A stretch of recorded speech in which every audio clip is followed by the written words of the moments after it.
Blessings, everyone. I'm so glad that you tuned in to her time today. We thank you for being here. I'm going to go ahead and introduce my friends. I'm going to start with Jeanette. Jeanette, wave to everybody and say hi. That's Jeanette. And then we have Roseline. Roseline says hi to everyone as well. And then, of course, Regina or Regina or Reg, whichever. She answers to any one of those. Reg, say hi to Regina. everybody. No, just kidding. Or Queen. No, now that I'm working with, yeah. Or, More- yeah, there are many, many more names, but, and my name is Daisy. So I'm glad to be here today. I thank you again for joining us. And, you know, before we get into our conversation today, which is actually around setting boundaries, you know, hot topic. It's been a hot topic for over a couple of decades now. So we're going to talk about that. And we're going to talk about our different perspectives on it and how we practice setting boundaries in healthy ways. But I wanted to start by actually sharing the Her Time email with everyone. If you have, after watching or recording, if you have any questions, please feel free to email us. The four of us have access to the email so we can answer your questions or clarify anything that any of us might have said. You already know our names, so if there is a question directed at me, it would be Daisy or any of the other women on this call. So the email is Her Time for Talk, Her Time, lowercase letters, and the number 4, and then time at gmail.com. Her Time for Talk at gmail.com. So as I said, we are going to be talking about setting boundaries. And I mentioned already that, you know, it's been a couple of decades where it seemed like everybody was talking about boundaries. It became a buzzword. And even within the church, it became a buzzword because there was a famous book written by Clouden Townsend. And I'm not promoting books, but it really sparked a lot of discussion within the church around boundaries and the importance. And I know as a therapist, it also became an approach, a method that we used in counseling to help people kind of navigate or manage life a little better and a little healthier. So we're going to be talking about that with my friends today. And I'd like to start by actually asking, and I'm going to ask that all of them take a shot at this. And that would be when you hear the term boundaries, what does that bring to mind for you in your own experience? So we can start with anyone who actually, has something to say right away. Please do so. In my younger years, I would say that I thought boundaries always seemed a little bit more on the negative side somehow, because it seemed like it was like, don't come near, don't this is, like, I don't know, that was my younger mind.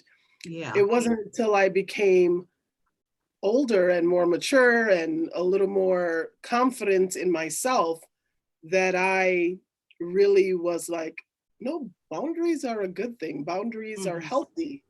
So now I view them as necessary, healthy, confident steps that we need to take so that we can protect ourselves, protect those around us.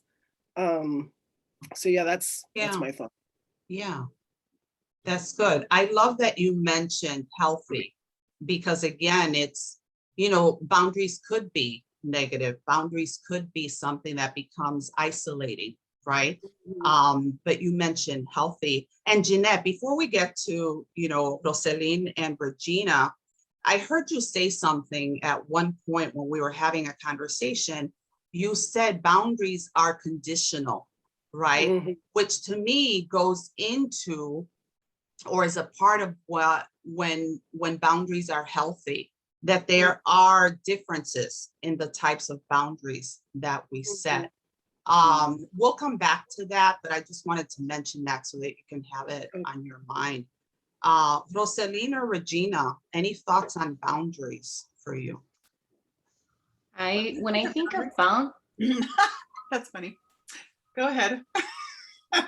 when I think of boundaries, I think of just separating lines, like putting parameters that from others, you know.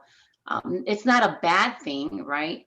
But it's like there's lines that we put, you know, I'm not going to allow my boss to enter my house unless I allow it, you know? So it's setting those boundaries and healthy boundaries at that. So. Okay. Reg? Okay, so I must think differently. When you were like, what do you think about boundaries? I'm thinking about the things that are the boundaries that are stopping me from doing things, like me from going places, me from like, when I'm thinking about boundaries, I'm thinking like a fence and I want to cross over that fence. Like, what are my boundaries? Like, don't keep me in, don't, put a fence around me. Don't put baby in a corner. Like, don't keep me in, So when I'm thinking boundaries, I'm thinking like, what's keeping me in? What do I have to get over? What do I have to cross? What do I have to? So when you said that, that's the first thing that popped into my mind. Like, what's keeping me in? Yeah, so that prompts me to ask you, Regina, then, do you see boundaries as challenging for you? Maybe. Yeah, like boundaries to cross, and not like as far as personal, like I can I can respect boundaries of other people, but when I think of boundaries, I'm like, okay, what's keeping me from doing what I want to do, or where I want to go, or where I want to be? Yeah. Regina, can I say something really quick? When you mentioned about the fence or the gate around you, it reminded me, and I'm like, it seems like I'm always the one mentioning memes, but anyway, there's a meme. I feel like we should have a thing. There's a meme for that. But there's a meme where it's something like that. I think it's like a little goat or something like that. And there's a fence around the goat, and the goat's like, why you gotta keep me in here or whatever. And then on the other side of the fence was like this cliff. And it was like, well, we're trying to keep you away. I don't remember if it was a goat. Maybe it wasn't a goat. It sounds right. Yeah, it sounds like a goat. It was a fence, and then on the other side of it was this cliff. And so it was like to protect the goat, the person, whatever, from getting injured. So that just reminded me, like, that's what boundaries are for, really. And that's what I think of with boundaries. There are healthy boundaries, and then there are isolating boundaries. And I know that in my work as a counselor, one of the things that images that I would talk with my clients about was setting boundaries, but not creating, one of those fences where it's all wood and closed in. It was, let it be more of a chain link fence where you can see outside of the fence and people can see in, as opposed to creating something where you're completely blocked in and you can't see the cliff on the other side of that fence, because then you're going to start questioning those boundaries and looking at them more as limits than anything else. So I want to go back, Jeanette, to the conditional boundaries, because I think that's an interesting concept, and I think it's one that we should talk about. So in terms of conditional boundaries, what are your conditions, for example? So for my family, especially my immediate family, my children, my husband, my mother, things like that, those are boundaries that I'm definitely more flexible with, because my love for them is unconditional. And so I don't know if that makes sense, but I know Yes. that with boundaries, I'm way more willing to kind of bend that a little bit or tweak it a little bit, because I know that I would do anything for them, and they may, they may need something that maybe at first I kind of had set that boundary, but because they needed something, I felt like I could tweak it, or I could be flexible with it. Yeah. Yeah. And so definitely the more I love you, the more the boundaries are flexible. With the four Okay. of you, the three of you, I know that if ever I had a boundary of something and Regina needed to, I'd be like, oh, okay, forget the boundary. Let's do this, So, Like going and picking up my boys when they were young and taking them for a week. no. Like, I don't think you do that with everybody. Oh no. Yeah. But Yeah. you do that for me. Yeah. Yeah. Yeah, so I think that's how I view it. Like the more I love you, the more I'm willing to bend my boundary. Right. And that makes a lot of sense, because I mean, they're your family, people you love, and so because they're part of you, you are more prone to just being flexible and just saying it's okay, and you bend. So I do like that. You know what? I just had a scary thought, but you know, thank God I have children and a husband and everybody that loves me and wants the best for me and everything. But I was thinking about, if you ever have a loved one, and I know of family members that I've had that have been either on drugs or something where they're hurting themselves, and you have a boundary and they want to try and cross that boundary, even though I love you, this boundary is for your own good and for my own good and health and safety and Yeah. whatever, so unfortunately sometimes there's times where even if you love the person, we can't be a gnat in God's face when God is maybe trying to do something and we're over here bending all these boundaries for them. Right. Yeah. So Yeah, that's important to know as well. And so that leads me to my next question, actually, is how do you make the distinction? Because you mentioned family, so there's an automatic category where, yeah, of course, if my daughter calls me, I'm going to drop everything else, right? But then there's extended family, then there's family that is not healthy for us, right? How do you make the distinction? And then we move into friendship groups, and even those are different tiered friends, right? How do you make decisions there? Because that can get really tricky and that can get really hard. I don't know. I think it first starts with, if we're talking about Trust. we've already talked about family. If we're talking about friends, I think it really depends on the friends you make. I really don't hang around people that would hurt me. I don't think I've made friends that would cross boundaries or, and if they have, then I kind of just like let their friendship go, like I'm not gonna let something in my life cause me to have to change my boundaries or, cause me harm. So I think that's part of it is you choosing your friends wisely. And building that trust and relationship. That's a big component to it. I know one of the difficulties I have, I obviously have boundaries with clients, but one of the things that has become difficult is that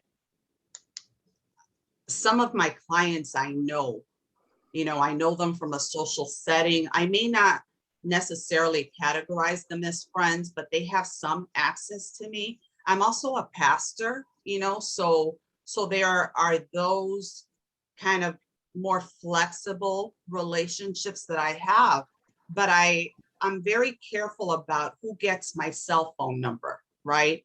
And then I'm not going to say that's always worked perfectly, because I know that I get caught up in, oh my goodness, that person got a hold of my cell phone number and now I'm on a group chat thing with, 25 people and my phone is continuously going off. And I've had to get on and tactfully, and then people stop talking to you, that's what I have to do. Like, oh, okay, then we're gonna, but we have to Isn't necessarily a understand. bad thing. Yeah, we have to understand that, boundaries are important and people have them in place for a reason. And there has to be a distinction again between what is a healthy boundary and what is not. But have you had a difficult time in some situations setting boundaries? And how do you set them when it's not easy? Rosie. I'm processing that one. How do you set boundaries? I guess it's just so let me take, for example, you all are married, but in the dating world, dating is a pain, and having to set boundaries, like, okay, first of all, they ask you for your number. Then you're like, okay, well, what are you going to do with my number? And then it goes to, okay, I'm going to give you my number, but that, like, it's kind of weird having to figure out, where those boundaries, like, hard stop, because you want to get to know someone, okay, we're going to go out to dinner. And then, and then after that, they're texting you. And then, like, it never fails, they text something stupid. And then I'm like, okay, I'm done, or they do something weird. And then I'm like, okay, I'm done, and then I just cut it off, because I'm like, I don't even want to go there anymore, even though, and so that's probably why I'm still single, is because I don't allow for anything to go further than when I'm done, and maybe I've missed out because I haven't allowed a little room, or maybe it's just been good that I've let them go. But that's the one place that I've had, kind of like, okay, where do there's hard boundaries, of course, but there's other little ones that are just kind of like, oh, do I let this go, or do I keep allowing this friendship, things like that. That's just the weird. Yeah.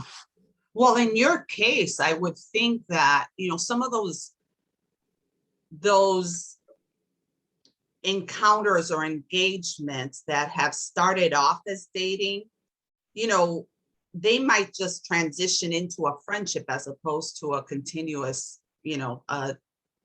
a romantic pursuit, so I think that one might get a little tricky too. It's like, no, for some people, it's like, this is completely cut off.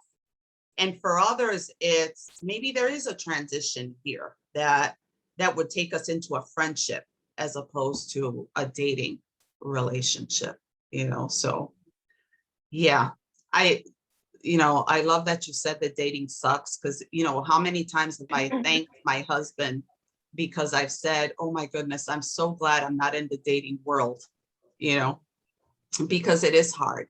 It is hard. So, in terms of boundaries, when have you ever had to take a boundary back? Like, you've set boundaries and then you've had to reprioritize and say, okay, this person now moves into a closer relationship or a closer place in my life, so that the boundary changes. And how have you handled that part? So I have so my son has a friend, and his friend's mom picks him up from school and drops him off at home, right? And so it, like, I needed this person, I need this friend to help me out to pick up my son and take him home. but at the same time, there was just kind of this like iffiness about her, you know, like I enjoyed, you know, I was really grateful that she loved my son so much, and that she loves my son so much, and that she, you know, takes such good care of him, and that she picks him up, and, you know, she really nurtures their friendship. And but as a person, like, she's just not the type of person that I would be a friend with, you know. Okay. She does things that, you know, like on a regular basis, she just wouldn't be a friend that I would choose. Yeah. Well, as time has gone on, and the more closer they become as friends, my son and his friend become friends, like the closer they become, and the more she's helped me out, the more I've opened up my boundaries, and, you know, I've been there for her. And, you know, she's not the type to just kind of rough around the edges.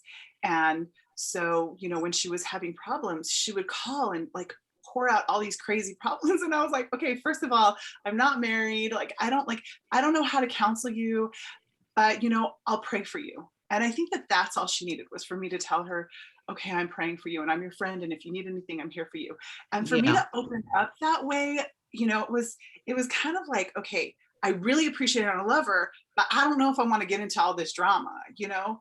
And getting into the drama, it hasn't been easy. Like, I'm there for her, but I just don't know, like, it's still kind of like in this fluid state, you know.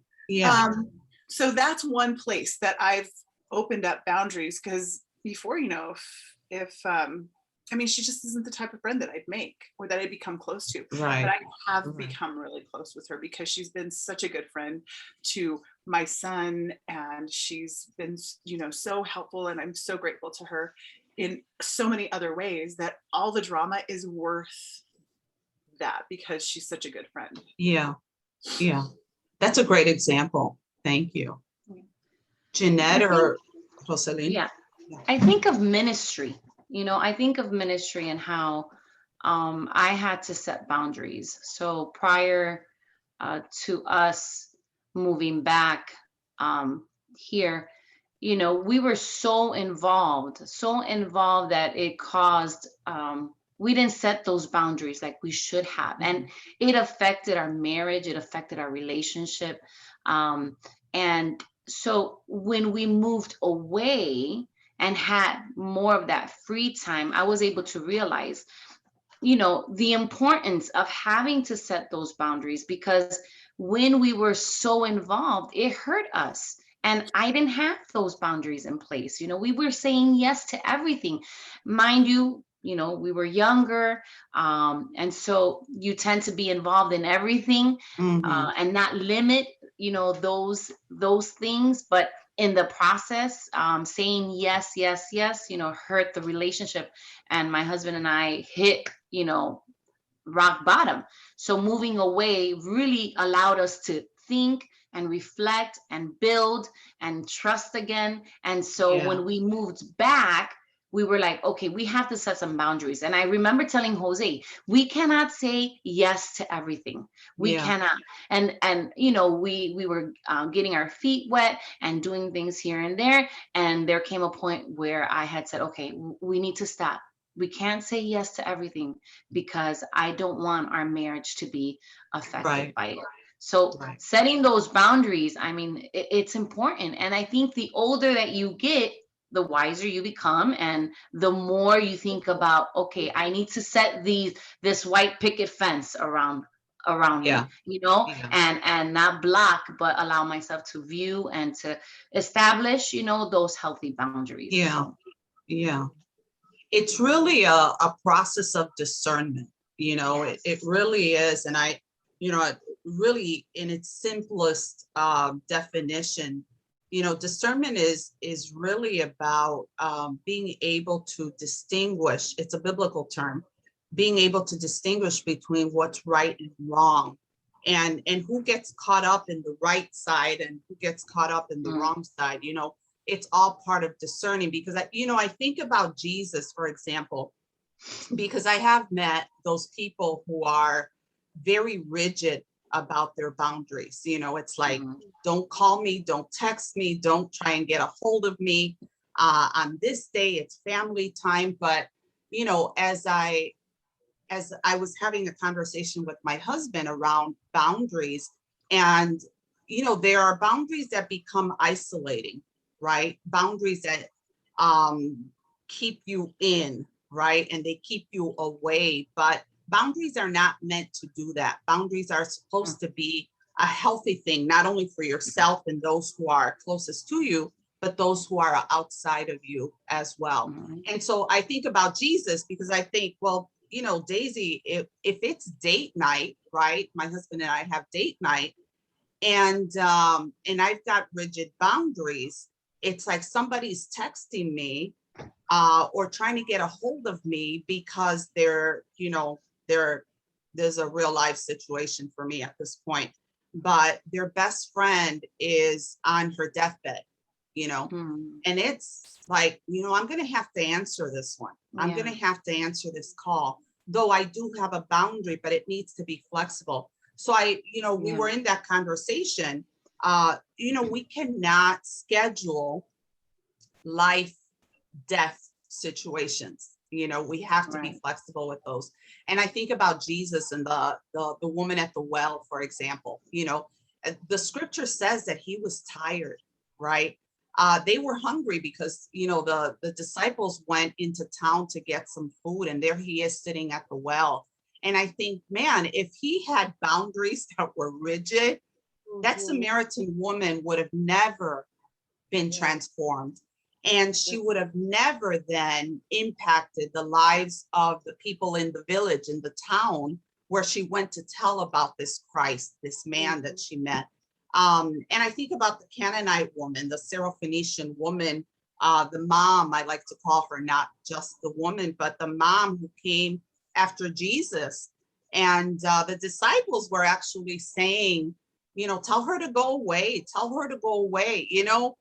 Jesus at this point is ministering. There are miracles going on there. He is so, I'm sure, tired on this journey. Mm. The disciples are as well. But man, there are times when I know in my own life, I'm grateful for the person who had a boundary but answered my call. When I was in tears, and when I needed, somebody to answer the phone and say, I'm here. We can talk right now. My husband will understand, because that's the way I want to be, so again, boundaries are about healthy, Daisy, Jeanette, go ahead. I just thought, Daisy, about I'm glad that your boundary wasn't too rigid. When I stormed into your office My office. to tell you, like, oh my gosh, this is happening to me. Because imagine if you had had that door locked and like, stay away. Yeah. Well, Who knows? you've done the same for me, and it's been a prayerful thing when, Lord, I need her right now. And it's a Sunday morning, and there she is, so that's what extending boundaries, that's how much of a blessing they are to relationship. Boundary setting cannot be detrimental to a relationship. It cannot be detrimental to yourself. Obviously, you're going to have to do it as well. As we know that Jesus modeled for us, is there were boundaries. He went to pray a stone's throw away. He needed to get away. He needed to be with his Father. We need that as well. But then there are, we're called to people, and so it's important for us to be flexible with our boundaries as well. Important to set, but we need to be flexible as well. Any final thoughts that any of you would like to share? Any practical advice? I think it's just a good reminder to set those boundaries, those healthy boundaries, to not feel guilty when you say no, say yes because you want to, not because of guilt or obligation, right? Yeah. Yeah. Taking care of yourself, as an individual, spiritually, physically, mentally, Mhm. holding on to your values and your beliefs and not compromising who you are as a believer, and just, I think, feeling supported, like we all feel supported with one another, is having that support system in place, so that you Yeah. can be able to share and talk and, be able to just share your heart. Right. So Right. It's saying no is such a freedom finder, right? It's just kind of this um God says no, and I right. was created in his image. I can say no as well. I just have to be discerning in Right. doing that. So my friends, thank you so much. I thank all of you for watching. I hope that this has really helped you in terms of your own boundary setting and kind of re-looking at where you are. If you have boundaries, maybe looking at, are there too many? Are they too restricting in terms of the relationships that I have? Are they loving boundaries that I'm setting? Loving for myself, for my family, for my friends, and my other relationships? Or are they restricting those relationships? So I hope it's helped. Remember, again, we are at hertimefortalk@gmail.com if you have any questions. You be blessed. My friends, be blessed as you go on with your day. Love you all. Take care. Bye-bye.